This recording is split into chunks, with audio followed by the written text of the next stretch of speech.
नमस्ते good afternoon सबैजनालाई होइन।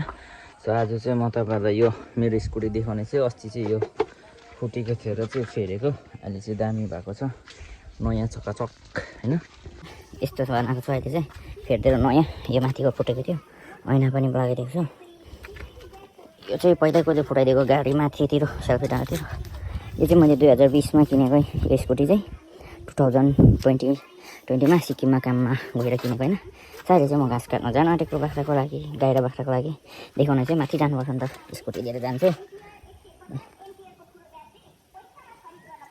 2020मा सिक्किममा एचएस सकेर चाहिँ काममा गएको थिएँ, त्यही पैसाले चाहिँ किनेको यो स्कुटी चाहिँ हाम्रो कोट होइन। हडै अगाडि कुकुर हडै खिचाइदिन्छ। यो चाहिँ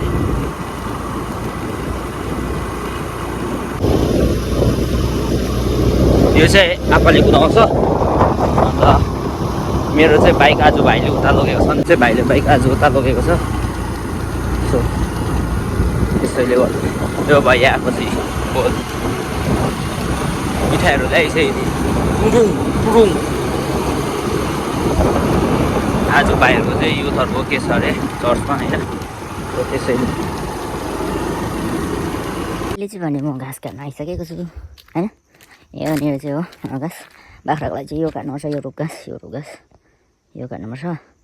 गाईको लागि यहाँबाट अलिकति अमिसो लान्छु, गाई मिक्स गरेर लान्छु। हेरिदिनु होला। अहिले चाहिँ म भिडियो बनाउनु पाउँदैन, डाइरेक्ट भाडी बनाइसकेर है। अहिले चाहिँ भने घाँसको भाडी पुग्यो होइन, नटेको बेसी लाँदिनँ किनकि सुकिहाल्छ धेरै भने। भोलि बिहानसम्म चाहिँ लानु छ, फेरि बिहान काट्नुपर्छ होइन, 12 बजीसम्म पुग्छ। सो आजलाई घाँस बाख्राको लागि पुग्यो। अब भोलि बिहान काट्नुपर्छ, बेसी फ्रेसै दिनुपर्छ क्या, ताजा नै बाख्रालाई पनि। सुक्यो भने त्यस्तो राम्रो खाँदैन नि त कि, त्यही भएर। सो यो चाहिँ हाम्रो बाख्रा हो, यता चाहिँ बोका छ, यो तिनवटा चाहिँ माउ हो। अनि उतल चाहिँ एउटा चाहिँ गाई माउछ नि त, त्योको लागि घाँस लिएर आएको। भोलि बिहानसम्मको लागि घाँस चाहिँ यहाँ राखेको छु। गाईको चाहिँ पढाइ छ अम्निसो त्यहाँबाट छेउमै। सो आजलाई यति नै।